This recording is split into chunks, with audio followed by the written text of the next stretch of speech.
आप सबको मेरी तरफ से सलाम। सबसे पहले मैं खुदावंद की शुक्रगुजार हूँ जिसकी फजल से आज ये मुमकिन हुआ है कि ये मैं खड़ी होकर खुदावंद की कलाम को बयान कर सकूं। और उसके बाद मैं अपने उस्ताद मोहतरम पास्टर शील साहब की शुक्रगुजार हूँ जिनकी मेहनतों और काविशों से आज ये खुदावंद की फजल से मुमकिन हुआ है कि यहाँ खड़ी होकर खुदावंद की आवाज को बयान कर सकूं। खुदावंद के लिए और पास्टर शील साहब के लिए जोरदार तालियां बजाएंगे।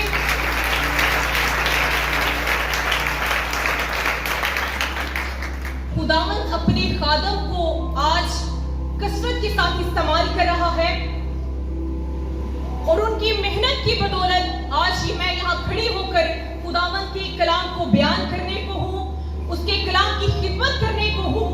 और सोच भी यही है कि जब तक इस रोया जमीन पर जिंदा हूँ खुदावंद की निरादरी करूं। हालेलुया।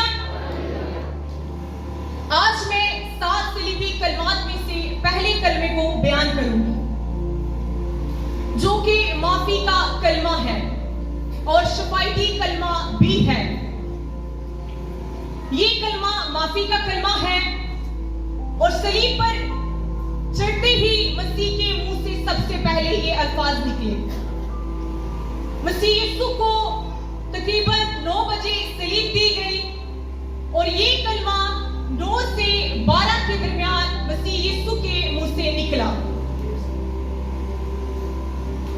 आइए मेरे साथ निकालें लूका की अंजील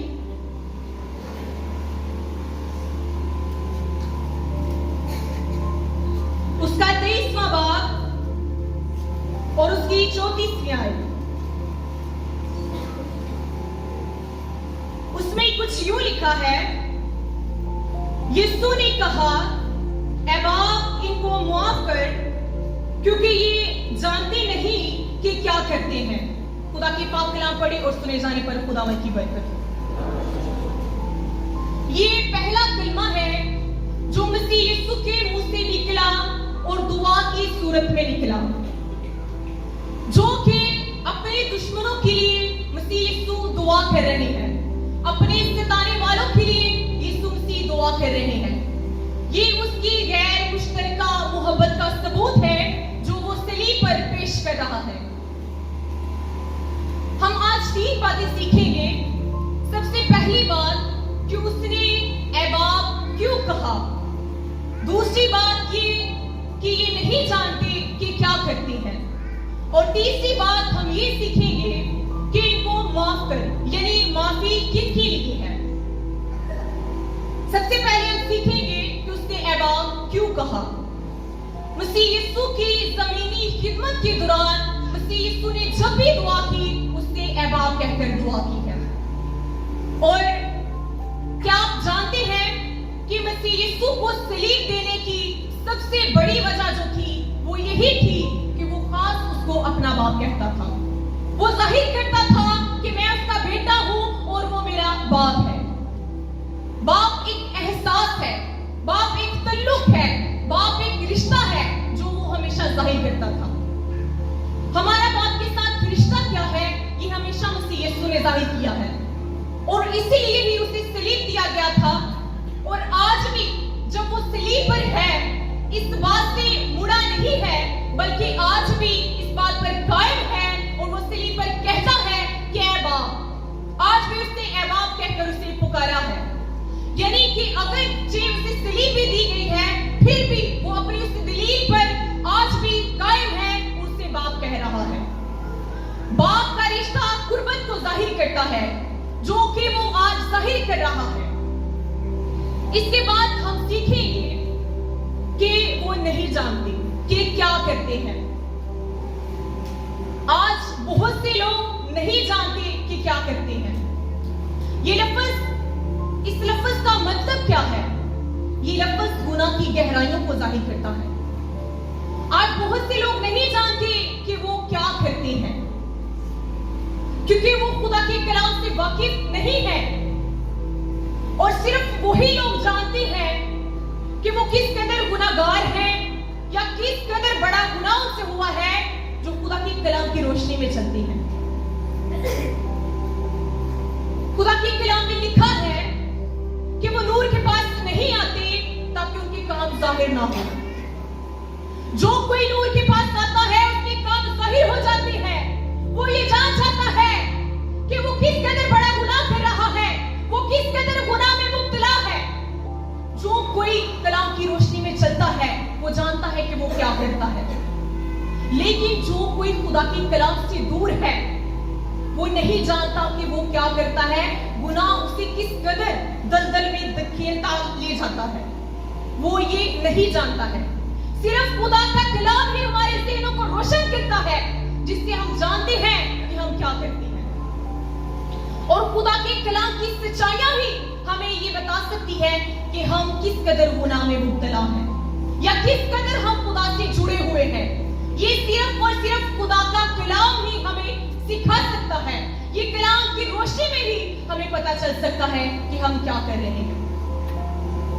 और तीसरी बात ये है कि वो नहीं जानते कि क्या करते हैं। माफी किनके लिए है? रोमी फौज, क्या रोमी फौज के लिए या पिलातुस के लिए? रोमी फौज जो थी वो ये नहीं जानती थी कि यीशु खुदा का बेटा है। वो ये नहीं जानती थी कि जिसे वो मसलूब कर रहे हैं वो खुदा का बर्रा है, वो खुदा का कदूस है, वो बादशाहों का बादशाह है। वो ये नहीं जानती थी। और पिलातुस ये तो जानता था कि ये रास्तबाज शख्स है, वो ये तो जानता था ये बेगुनाह है, लेकिन वो ये नहीं जानता था कि ये खुदा का कदूस है, ये खुदा का बेटा है, ये खुदा का बर्रा है।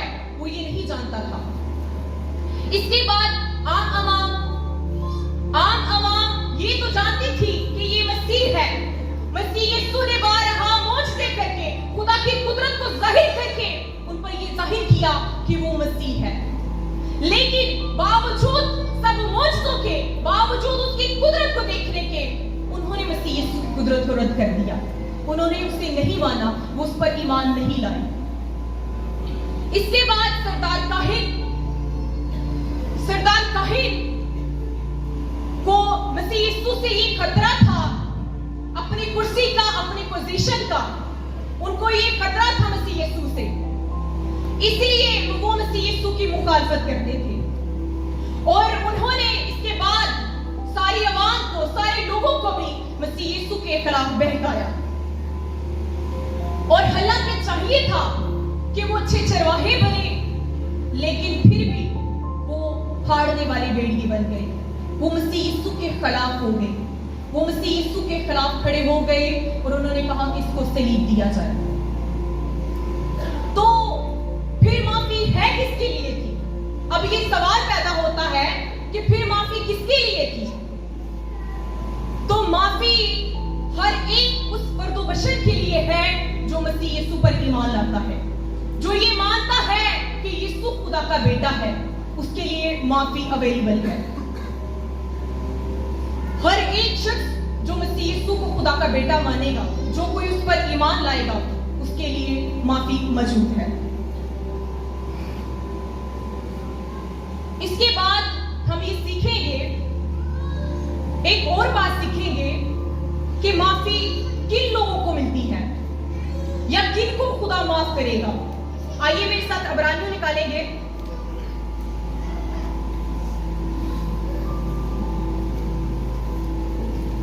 अबरानियों उसका 10वां बाब और उसकी 26वीं आयत।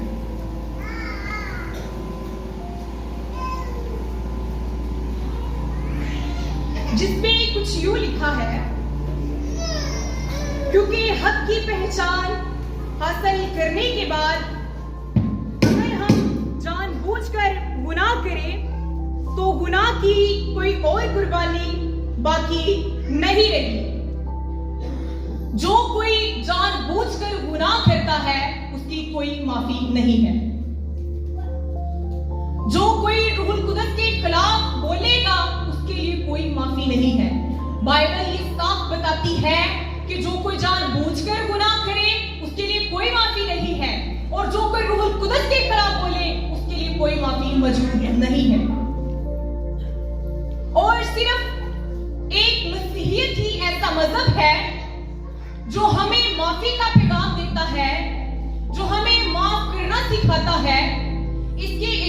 बाकी हर कोई बदला लेने की सोच लेता है। लेकिन मसीह यीशु के पैराकोर, मसीह यीशु के मानने वाले जितने भी हैं, वो सब माफी का दर्श देते हैं। स्तिफनस, जिसको संसार किया जा रहा था, उसने भी अपनी जिंदगी से एक आला नमूना दिया। उसके मुंह से भी वही अल्फाज निकले जो मसीह यीशु के मुंह से निकले। उसने भी यही कहा कि बाप इनको माफ कर, क्योंकि ये नहीं जानते कि क्या करते हैं। जो कोई मसीह का पैरोकार है, उसकी जिंदगी से ये नजर आना चाहिए कि वो मसीह का मानने वाला है, क्योंकि मसीह ने हमें माफ करना सिखाया है, मसीह ने हमें रहमदिली सिखाई है। और जो कोई मसीह का पैरोकार है, वो रहमदिल होना चाहिए। मसीह यीशु ने हमें माफ करना सिखाया है। और इसके बाद हम एक और बात सीखते हैं कि मसीह यीशु को गुनाह माफ करने का भी इख्तियार था। उसने सलीब पर डाकू के गुनाह माफ करके ये साबित कर दिया कि वो कादिर है, वो कुदरत वाला है और वो गुनाह माफ करने की भी कुदरत रखता है। उसने डाकू से कहा कि तू आज ही मेरे साथ फिरदौस में होगा, और उसने ये साबित कर दिया कि वो गुनाह माफ करने का इख्तियार रखता है। आज हमें अपनी जिंदगियों पर गौर करने की जरूरत है और मसीह यीशु को अपना हकीकी निजात दहिंदा कबूल करने की जरूरत है। जो कोई मसीह यीशु पर ईमान लाएगा, वो माफी को हासिल करेगा, वो निजात को हासिल करेगा। और जो कोई उसको कबूल करेगा, वो हमेशा की जिंदगी पाएगा। आज के कलाम के वसीला से खुदा आप सबको बरकत दे और इस कलाम पर अमल करने की तौफीक दे।